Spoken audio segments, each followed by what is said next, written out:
ಇನ್ನು ಹುಟ್ಟದೇ ಇರಲಿ ನಾರಿಯರೆನ್ನುವಳು.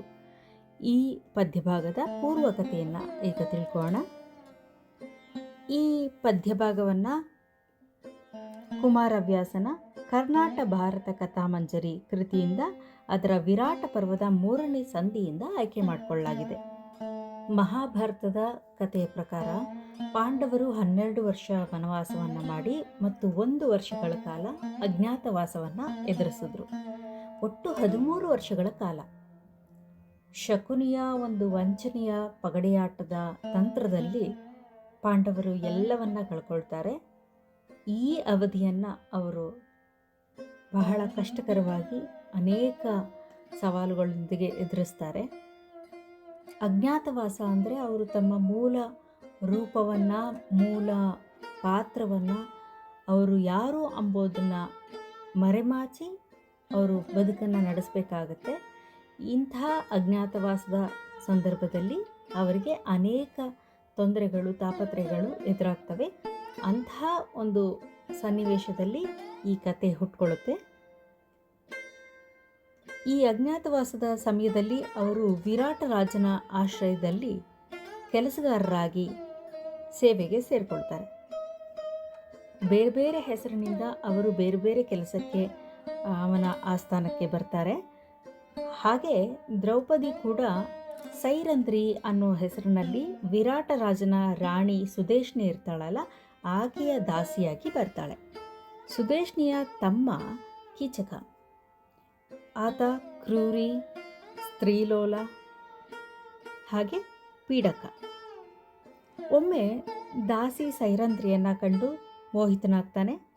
ಆಗಾಗ ಪದೇ ಪದೇ ಅವಳನ್ನು ಕೆಣಕ್ತಾ ಪೀಡಿಸ್ತಾ ಇರ್ತಾನೆ.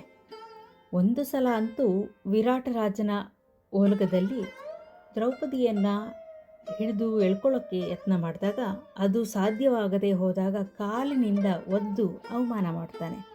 ಹೀಗೆ ಕೀಚಕನ ನಿರಂತರವಾದ ಉಪಟಳದಿಂದ ನೊಂದು ದುಃಖಿತೆಯಾದ ದ್ರೌಪದಿಯು ಆತನನ್ನು ಕೊಲ್ಲಬೇಕು ಅಂತ ಹೇಳಿ ಯೋಚನೆ ಮಾಡಿದಾಗ, ಯಾರು ಇದಕ್ಕೆ ಸೂಕ್ತ, ನನ್ನ 5 ಗಂಡಂದಿರಲ್ಲಿ ಯಾರು ಈ ಕೆಲಸವನ್ನು ಮಾಡಬಲ್ಲರು, ಯಾರು ಸಮರ್ಥರು ಅಂತ ಚಿಂತನೆ ಮಾಡ್ತಾಳೆ. ಆಗ ಆಕೆಗೆ ಹೊಳೆಯೋದು ಭೀಮ ಮಾತ್ರ ಇದನ್ನು ನೆರವೇರಿಸಿಕೊಡಬಲ್ಲ ಅಂತ ಆತನಲ್ಲಿಗೆ ಬಂದು ತನ್ನ ಪ್ರಸ್ತಾವನೆಯನ್ನು ಮುಂದಿಡ್ತಾಳೆ. ಆದರೆ ಭೀಮ ಅಣ್ಣನ ಮಾತನ್ನು ಮೀರೋದಕ್ಕೆ ಸಾಧ್ಯವಿಲ್ಲ ಅಂತ ಹೇಳಿದಾಗ ಆತನನ್ನು ಮಾತಿನ ಚಾಟಿಯಿಂದ ಬಡಿದೆಬ್ಬಿಸಿ ಆತನನ್ನು ಪ್ರಚೋದಿಸಿ ಅವನನ್ನು ಯುದ್ಧಕ್ಕೆ ಅಣಿಗೊಳಿಸುವಂತಹ, ಅವನ ಶೌರ್ಯವನ್ನು ಕೆರಳಿಸುವಂತಹ ಮಾತುಗಳನ್ನು ಆಡಿ ಆತನನ್ನು ತಯಾರುಗೊಳಿಸ್ತಾಳೆ. ಈ ರೀತಿಯಾಗಿ ಈ ಪ್ರಸಂಗವು ನಾಟಕೀಯತೆಯಿಂದ ಕೂಡಿ ತುಂಬ ಹೃದಯವಾಗಿ ಮೂಡಿಬಂದಿದೆ. ಪದ್ಯ ಕುಮಾರವ್ಯಾಸ ವಿರಚಿತ ಇನ್ನು ಹುಟ್ಟದೇ ಇರಲಿ ನಾರಿಯರೆನ್ನವಳು. ಭಾರತೀಯ ಪರಂಪರೆಯಲ್ಲಿ ಹೆಣ್ಣು ಶಕ್ತಿಯ ಪ್ರತೀಕವಾಗಿದ್ದಾಳೆ. ಆಕೆ ಭೂಮಿಯಷ್ಟೇ ಸಹನಾಮೂರ್ತಿಯಾಗಿದ್ದರೂ ಆತ್ಮಾಭಿಮಾನಕ್ಕೆ ಭಂಗ ಉಂಟಾಗುತ್ತಿದ್ದಂತೆ ಸಿಡಿದೆದ್ದು ಪ್ರತಿಭಟಿಸುವಂತಹ ಎಷ್ಟೋ ಪ್ರಸಂಗಗಳು ಪುರಾಣ ಮತ್ತು ಇತಿಹಾಸಗಳಲ್ಲಿ ಕಂಡಿದ್ದೀವಿ. ಅಪಾರವಾದ ಜಾಣ್ಮೆ ಮತ್ತು ಬುದ್ಧಿಮತ್ತೆಗಳನ್ನು ತನ್ನಲ್ಲಿ ಸುಪ್ತವಾಗಿ ಇಟ್ಕೊಂಡಿರುವಂತಹ ಹೆಣ್ಣು ಪರಿಸ್ಥಿತಿಯನ್ನು ಅರಿತು ಸೂಕ್ತ ಸಮಯದಲ್ಲಿ ಚಾಕಚಕ್ಯತೆಯಿಂದ ಅದನ್ನು ಬಳಸಿ ಕೆಲಸವನ್ನು ಸಾಧಿಸ್ತಾಳೆ. ಆ ಮೂಲಕ ತನಗೆ ಮತ್ತು ತನ್ನ ಕುಟುಂಬಕ್ಕೆ ಬಂದಿರುವಂಥ ಯಾವುದೇ ಥರದ ಅಪಾಯವನ್ನು ಆಕೆ ನಿವಾರಿಸಿಕೊಳ್ತಾಳೆ. ಆರಿಗುಸುರುವೆ, ಆರಿಗೆ ಸಾರುವೆ, ಆರಿಗೊರಲುವೆ, ನಾನು ಆರಿಗೆ ಅರುಹುವೆ. ಆರಿಗೆ ಬೇಡುವೆನ ಕಟ, ಹೆಂಗಸು ಜನ್ಮವನ್ನು ಸುಡಲಿ, ಘೋರ ಪಾತಕಿ ಎನ್ನಲವು. ಮುನ್ನಾರು ನವೆದವರುಂಟು, ಮರಣವು ಬಾರದೆಂದು ಹೊರಲಿದಳು, ಬಸುರನು ಹೊಯ್ದು ಶಶಿವದನೆ.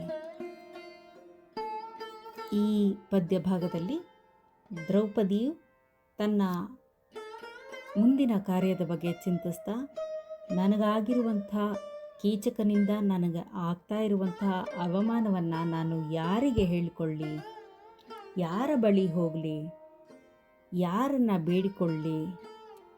ಈ ಹೆಣ್ಣು ಜನ್ಮಕ್ಕೆ ಧಿಕ್ಕಾರ ಇರಲಿ. ಮಹಾಪಾಪಿಷ್ಟಳು ನಾನು. ನನ್ನಂತೆ ನೊಂದವರು ಈ ಹಿಂದೆ ಯಾರಿದ್ದಾರೆ? ನನ್ನಂತೆ ಶೋಷಿತರಾದವರು ಈ ಹಿಂದೆ ಯಾರಿದ್ದಾರೆ? ಅಯ್ಯೋ, ನನಗೆ ಸಾವು ಕೂಡ ಬರ್ತಿಲ್ವಲ್ಲ ಎಂದು ತನ್ನ ಹೊಟ್ಟೆಯನ್ನು ಹೊಡ್ಕೊಂಡು ನರಳುತ್ತಾ ಸಂಕಟವನ್ನು ಪಡ್ತಾಳೆ. ಯಮಸುತಂಗರುಹುವೆನೆ ಧರ್ಮ ಕ್ಷಮೆಯಗರ ಹೊಡೆದುಹುದು.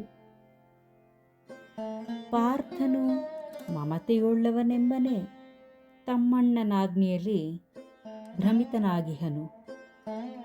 ಉಳಿದಿಬ್ಬರು ರಮಣರವಿ ನಾಯಕೊಲಲ ಕ್ಷಮರು. ನಿಸ್ಸಂದೇಹವೆಂದಳು ತನ್ನ ಮನದೊಳಗೆ.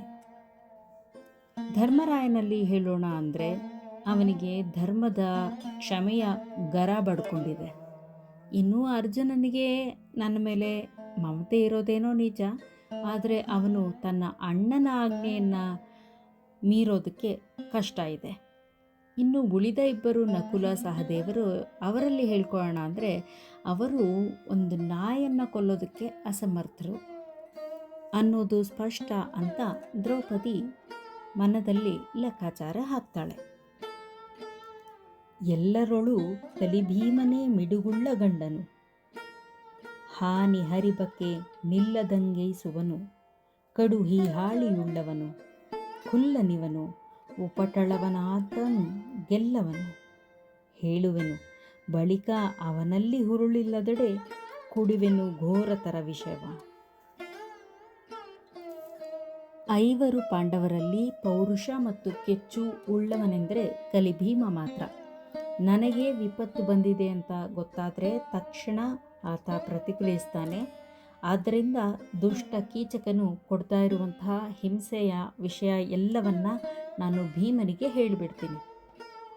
ಉಳಿದ ಸಹೋದರರಂತೆ ಅವನಲ್ಲೂ ಹುರುಳಿಲ್ಲ ಅಂತ ಗೊತ್ತಾದರೆ ನಂತರ ನಾನು ಘೋರವಾದ ವಿಷವನ್ನು ಸೇವಿಸಿ ಪ್ರಾಣತ್ಯಾಗ ಮಾಡ್ತೀನಿ ಎಂಬುದಾಗಿ ದ್ರೌಪದಿಯು ಯೋಚಿಸಿದಳು.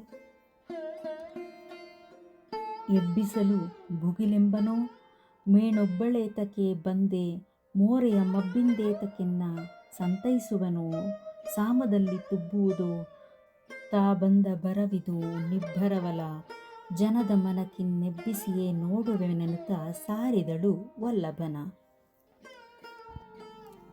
ಭೀಮನನ್ನ ಎಬ್ಬಿಸಿದರೆ ಕೆರಳ್ತಾನೋ ಏನೋ, ಅಥವಾ ಒಬ್ಬಳೇ ಯಾಕೆ ಬಂದೆ, ಮುಖ ಯಾಕೆ ಮಂಕಾಗಿದೆ ಅಂತ ನನ್ನನ್ನು ಸಮಾಧಾನದಿಂದ ಸಂತೈಸ್ತಾನೋ ಏನೋ.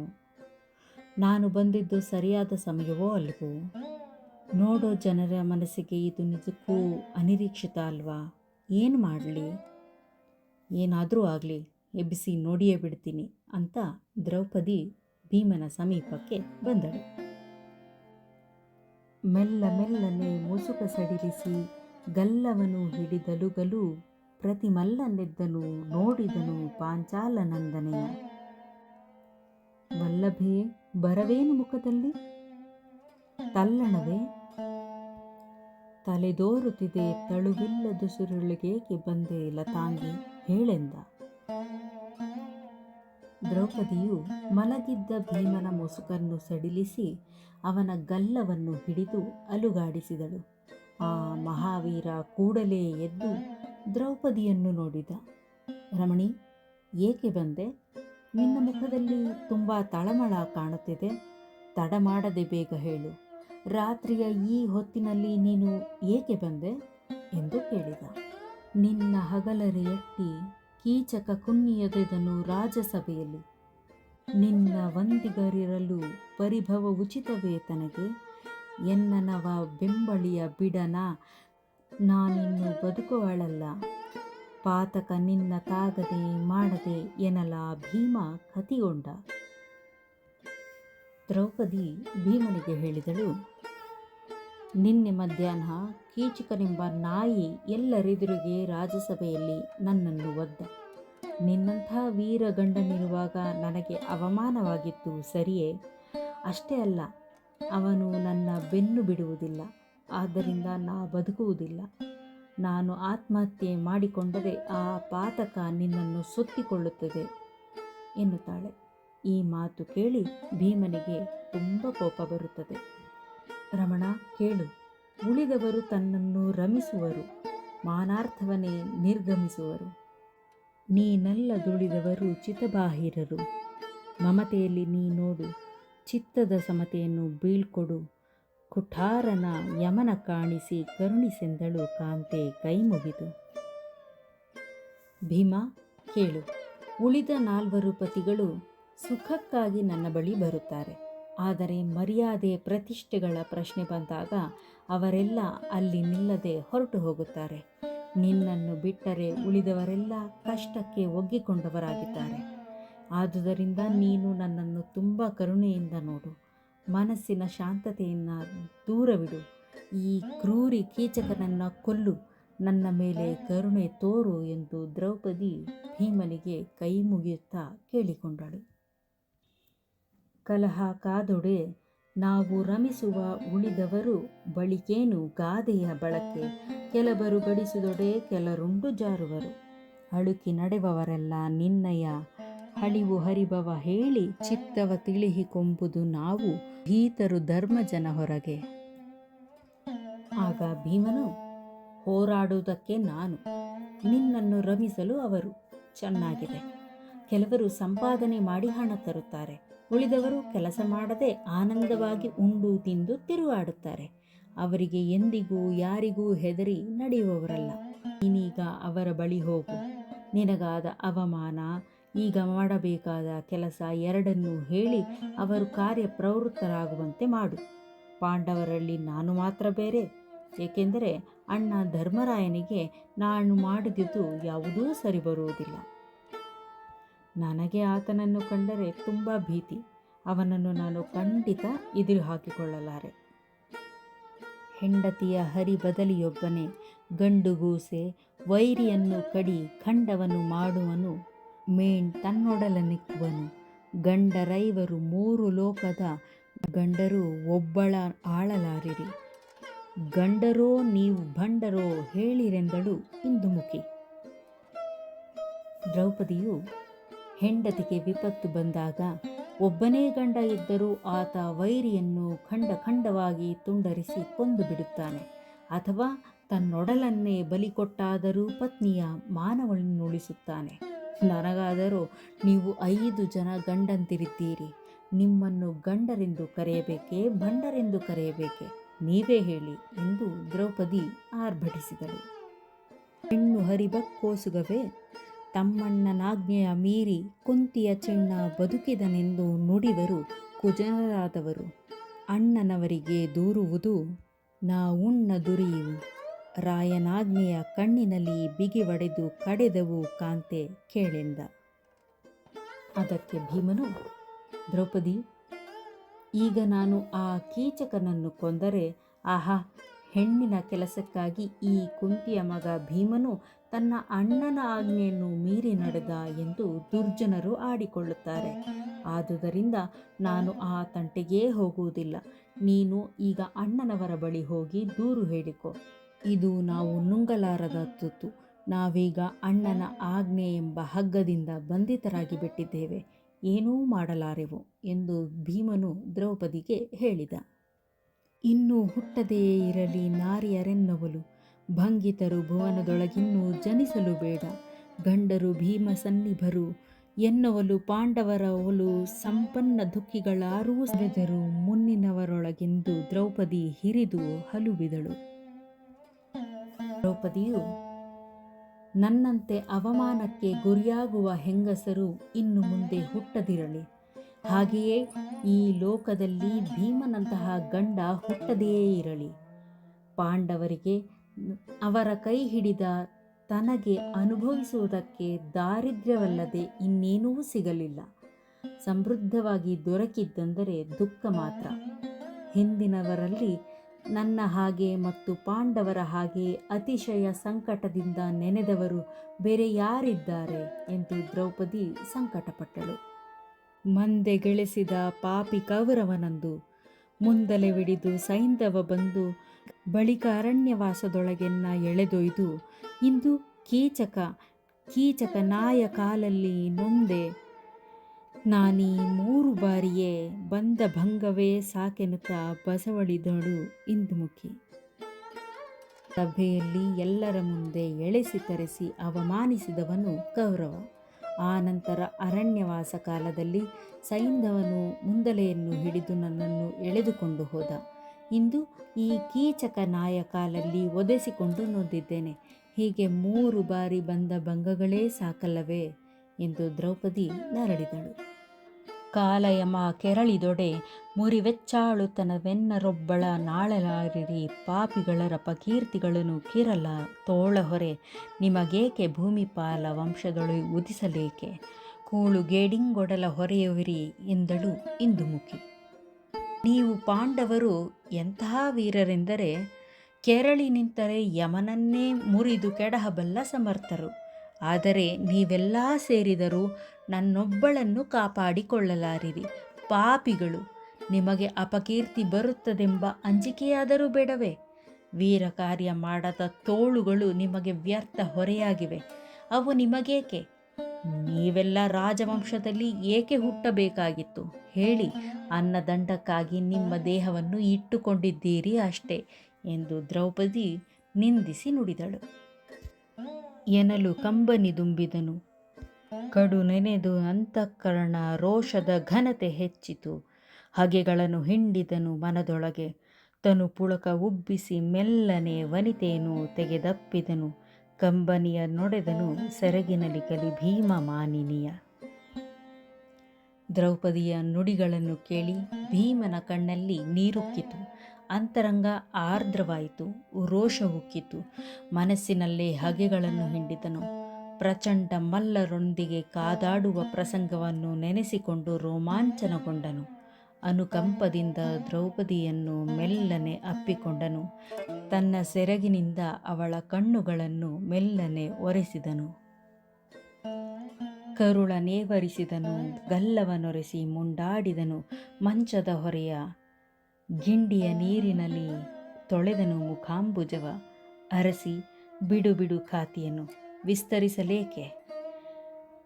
ಎಮ್ಮಣ್ಣನಾಜ್ಞೆಯ ಗೆರೆಯ ದಾಟಿಂದೆ ದಾಟಿದನು ಹೋಗೆಂದನ ಭೀಮ. ಭೀಮನು ದ್ರೌಪದಿಯ ತಲೆಗೂದಲನ್ನು ಮೆಲ್ಲನೆ ಸವರಿದ. ಅವಳ ಗಲ್ಲವನ್ನು ಒರೆಸಿ ಮುದ್ದಾಡಿದ. ಆ ನಂತರ ಕಣ್ಣೀರಿನಲ್ಲಿ ಮುಳುಗಿದ್ದ ಅವಳ ಮುಖವನ್ನು ತನ್ನ ಮಂಚದ ಸಮೀಪದಲ್ಲಿ ಇರಿಸಿದ್ದ ಗಿಂಡಿಯ ನೀರಿನಲ್ಲಿ ತೊಳೆದ. ಆ ನಂತರ ಅವಳನ್ನು ಸಮಾಧಾನಪಡಿಸುತ್ತಾ, ದ್ರೌಪದಿ, ದುಃಖವನ್ನು ಹತ್ತಿಕ್ಕಿಕೋ. ನಾನು ಹೆಚ್ಚಿಗೆ ಏನನ್ನೂ ಹೇಳಲಾರೆ. ಒಟ್ಟಿನಲ್ಲಿ ಇಂದು ನಾನು ನಮ್ಮಣ್ಣನ ಆಜ್ಞೆಯನ್ನು ದಾಟಿಯೇ ಬಿಡುವೆ. ಹೋಗು, ಬಸುರ ಬಗೆವೆನು, ಕೀಚಕನ ನಸು ಮಿಸಿಕಿದೊಡೆ ವೈರಾಟ ವಂಶದ ಹೆಸರ ತೊಡೆವೆನು. ನಮ್ಮ ನರಿದೊಡೆ ಕೌರವ ವಜ್ರದ ಕುಸುರಿಯ ನರಿಯವೆನು. ಭೀಮ ಕಷ್ಟವನೆಸಗಿದನು ಹಾಯೆಂದರಾದೊಡೆ ಸುಡನವ ರಾತ್ರಿಯಲ್ಲಿ ತೇವೆನು ದೇವ ಸಂತತಿಯ. ಕೀಚಕನ ಎದೆಯನ್ನು ಸೀಳಿ ಹಾಕುತ್ತೇನೆ. ವಿರಾಟ ವಂಶದವರು ಯಾವುದೇ ರೀತಿಯಲ್ಲಿ ವಿರೋಧಿಸಿದರೆ ಅವರ ವಂಶದ ಹೆಸರೇ ಉಳಿಯದಂತೆ ಅಳಿಸಿ ಹಾಕುತ್ತೇನೆ.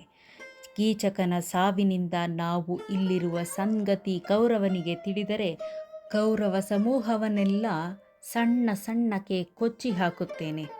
ಆನಂತರ ದೇವತೆಗಳು ನನ್ನ ಚರ್ಯೆಯನ್ನು ಒಪ್ಪದೆ ಅಯ್ಯೋ ಭೀಮ ಈ ಅಹಿತ ಕೆಲಸ ಮಾಡಿದನೇ ಎಂದು ಗೊಣಗಿದರೆ ಆ ದೇವ ಸಮೂಹದ ಮುಖಗಳನ್ನು ಮೇರು ಪರ್ವತಕ್ಕೆ ಹಾಕಿ ತೇಯುತ್ತೇನೆ. ಧೈರ್ಯ ತಳೆ ಎನ್ನುತ್ತಾನೆ.